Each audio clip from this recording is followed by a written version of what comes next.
ఆయనే కేసు పెట్టింది. తర్వాత లోక్ అదాలత్లో రాజీ చేసుకున్నటువంటి విషయంలో కూడా ఉన్నారు. సో తర్వాత ఇదే విషయం పైన విచారణకు వెళుతూ ఆయన అనుమానాస్పదంగా చనిపోయారు.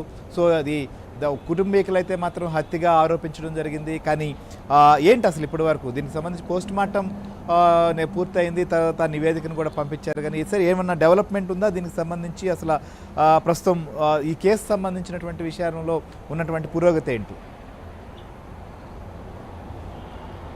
టీటీడీ మాజీ AVSO railway inspector Satish Kumar అనుమానాస్పద మృతి పెను సంచలనంగా మారింది. ఏదైతే సిఐడి విచారణకు హాజరవుతున్న నేపథ్యంలో తాడిపత్రి రూరల్ మండల పరిధిలోని జూటూరు కోమలి రైల్వే స్టేషన్ మధ్య గత నెల 14వ తేదీన తెల్లవారుజామున సమయంలో అనుమానాస్పద స్థితిలో మృతి చెందారు. ఏదైతే అనుమానాస్పద స్థితి పైన ఏదైతే మృతి చెందడం పైన ఇప్పటికే రైల్వే పోలీసులు కేసు నమోదు చేసుకున్నారు. అయితే కుటుంబ సభ్యులు ఘటనా ప్రదేశానికి చేరుకున్న కుటుంబ సభ్యులు ఏదైతే సతీష్ కుమార్ది ఖచ్చితంగా ఇది ప్రమాదవశాత్తు పడింది కాదు, ఖచ్చితంగా హత్య చేశారంటూ కూడా సతీష్ కుమార్ కుటుంబ సభ్యులు రాతపూర్వకంగా ఫిర్యాదు చేశారు. రాతపూర్వకంగా ఫిర్యాదు పైన పోలీసులు అనుమానాస్పద మృతికి సంబంధించి హత్య కేసు నమోదు చేసి విచారణ ప్రారంభించారు. అందులో భాగంగా ఏదైతే పలు టీంలను కూడా ఏర్పాటు చేశారు. తాడిపత్రి రూరల్ పోలీసులు ఈ మేరకు కేసు నమోదు చేసి దర్యాప్తు చేస్తున్న పరిస్థితి అయితే కనిపిస్తుంది.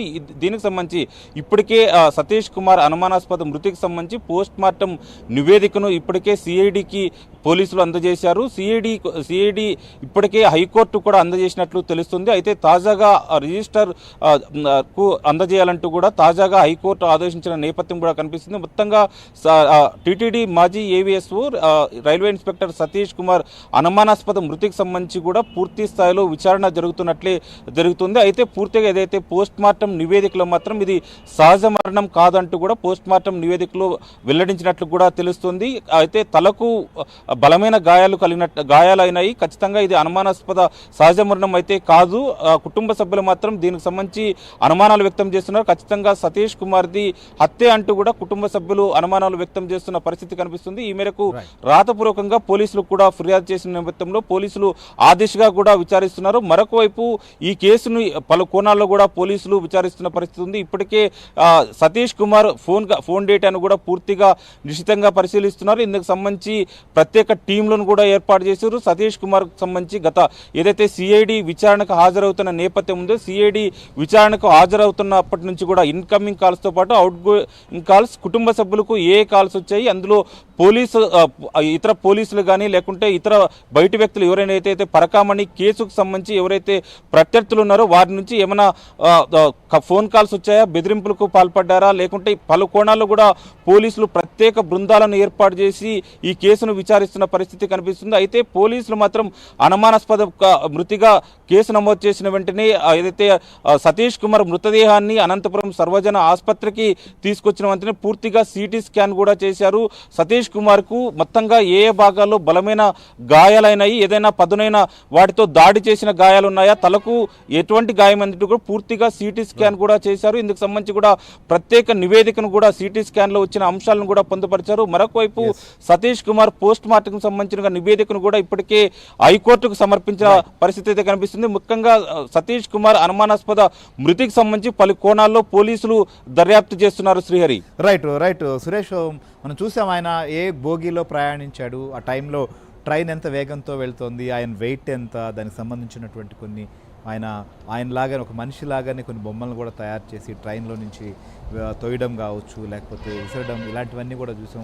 అట్లనే ఆ బోగిల్లో ప్రయాణించినటువంటి ప్రయాణికులు ఎవరు, ఆ టైమ్స్లో కాల్స్ ఏంటి, వారి కుటుంబానికి సంబంధించినటువంటి కాల్ డేటా కావచ్చు, మిగిలిన అనేక విషయాలను కూడా నిశ్చితంగా పరిశీలించారు. అనేక బృందాలు ఏర్పాటు చేశారు. దీనికి సంబంధించినటువంటి విచారణ కూడా ఒకవైపు కొనసాగుతున్నటువంటి తరుణంలోనే హైకోర్టు కూడా ఇవాళ ఒక కీలకమైనటువంటి ఆదేశాలు అయితే ఇచ్చింది. ఇక దీనిపైన మనం చూసాం ఇటీవలే జగన్ రియాక్షన్, దానిపైన రవికుమార్ మాట్లాడాడు, తర్వాత ముఖ్యమంత్రి చంద్రబాబు నాయుడు మాట్లాడారు. వీళ్ళు ఏం మాట్లాడారో ఒకసారి ఎలాంటి చర్చ రాజకీయంగా బయట జరుగుతోందో కూడా ఒకసారి మనం చూద్దాం. సో రవికుమార్ ఏం మాట్లాడారు అనేది కూడా మొదట చూద్దాం. నా పేరు రవికుమార్ అండి. నేను పెద్దజీయర్ స్వామి హోటల్లో కొంతకాలంగా గుమాస్తాగా పనిచేస్తున్నాను. అలాగే కేబుల్ బిజినెస్ ఉంది, రియల్ ఎస్టేట్ వ్యాపారం కూడా చేసుకుంటూ ఉన్నాను. గత 2 సంవత్సరాల క్రితము ఏప్రిల్ 29వ తారీఖున 2023 ఆ రోజు పరకామణిలో ఒక తప్పు చేశాను నేను. ఆ తప్పుకు ప్రాయశ్చితంగా నేను మా కుటుంబం మహాపాపంగా భావించి నా ఆస్తిలో 90% స్వామివారికి ఇవ్వాలని అనుకున్నాము. అలాగే స్వామివారి పేరు రాసి ఇచ్చాము. కానీ దాన్ని కొంతమంది మరోలాగా భావించి దాన్ని ఇంకోలాగా మాట్లాడుతూ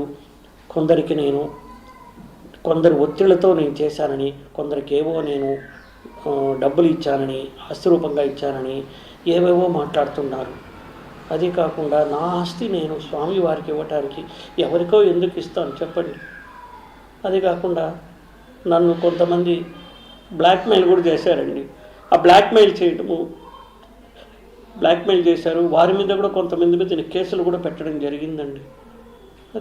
నా బాడీలో, నా అవయవంలో నేను కొన్ని శస్త్రచికిత్సలు చేసుకున్నానని ప్రైవేట్ పార్ట్లో దాని గురించి చాలా అసభ్యకరంగా మాట్లాడారు. ఇది గత 2.5 సంవత్సరాలుగా 3 సంవత్సరాలుగా నేను, నా కుటుంబ సభ్యులు, నా భార్య పిల్లలు మనోవేదన చెందుతూనే ఉన్నాం. ఈ రోజు వరకు కూడా మేము ఆ బాధ నుంచి కోలుకోలేకుండా ఉన్నాము. వాటి గురించి డిబేట్ పెట్టడం, మా గురించి అసభ్యంగా మాట్లాడడము మేము తీసుకోలేకపోతున్నామండి. దీన్ని పై న్యాయస్థానం వారు నాకు ఎటువంటి వైద్య పరీక్షలు నిర్వహించినా కూడా నేను దానికి సహకరిస్తానని, దానికి నేను సిద్ధంగా ఉన్నాను. ఆ యొక్క వైద్య పరీక్షలు లేవని నేను నిరూపించుకుంటాను. ఎందుకంటే అవన్నీ అవాస్తవాలు. వీరు చెప్పేవన్నీ ఏది కూడా వాస్తవాలు కాదు. దయచేసి అర్థం చేసుకోండి. నా మనోవేదన ఈ రోజుకి నేను, నా భార్యాపిల్లలు తలుచుకుంటే నేను ఎంత మహాపాపం చేశాను తలుచుకుని బాధపడి రోజులే. రైట్. సో పరకామణి సంబంధించినటువంటి లెక్కింపు చేస్తూ చోరీకి పాల్పడ్డటువంటి రవికుమార్ మాట్లాడింది కూడా చూసాం. నేను మహాపాపం చేశాను అనేటువంటి విషయాన్ని ఆయన ఒప్పుకుంటూ నాకున్నటువంటి 90% ఆస్తులను కూడా నేను టీటీడీకి ఇవ్వాలనుకున్నాను, మా కుటుంబ సభ్యులు ఇవాళకి కూడా చింతిస్తున్నాం అని చెప్పినప్పటికీ కూడా ఆయనే ఒప్పుకున్నారు నేను ఆడ తప్పు చేశాను అనేది. రెండోది ఆస్తులు అప్పగించాను అనేది. సో ఇక్కడ వరకు పాయింట్ అంటే తప్పు జరిగింది, తప్పు చేశాను అనేటువంటిది. సో స్వామివారి సంబంధించినటువంటి సన్నిధిలో జరిగినటువంటి తప్పు, ఈ తప్పే, అది చిన్న తప్పుగాను లేకపోతే అసలు ఏదో తప్పే కాదన్నట్లుగాను చూపించేటువంటి ప్రక్రియ అనేది రవికుమార్ కూడా ఫైనల్గా చెప్పాలి. కానీ దీనిపైన మాజీ ముఖ్యమంత్రి జగన్ ఏం మాట్లాడారో కూడా చూద్దాం. పరకామణి కేసు అసలు ఆశ్చర్య కలిగించే కేసు. ఈరోజు నిజంగా పరకామణి అనేది అసలు కేసు ఏంది అని ఒకసారి చూస్తే, ఆ రోజు హుండీ డబ్బులు లెక్కిస్తూ చిన్న చోరీ, 9 నోట్లు, $9 వర్త్ 72,000 ఇండియన్ కరెన్సీ, $9 నోట్, అది చోరీ, లెక్కిస్తూ చోరీ. ఆ దొంగను పట్టుకున్న పోలీసు అధికారి మరణించేలా చంద్రబాబు వ్యవస్థలను దిగజార్చాడు. ఆశ్చర్యం ఇది. కానీ రాజకీయాలు మనసులో పెట్టుకుని ఈ ఘటన జరిగినప్పుడు అక్కడ చైర్మన్గా వైవి సుబ్బారెడ్డి ఉన్నాడనో, అక్కడ చైర్మన్గా భూమన కరుణాకర్ రెడ్డి ఉన్నాడనో, వాళ్ళ మీద బురద జల్లాలని తప్పుడు స్టేట్మెంట్లు ఇచ్చే విధంగా ఇవ్వాలి అని అక్కడ పనిచేస్తా ఉన్న బీసీ పోలీస్ అధికారిని వేధించి, వెంటాడి, బెదిరించి, చివరకు ఆయన చనిపోయేలా చేసి, దాన్ని కూడా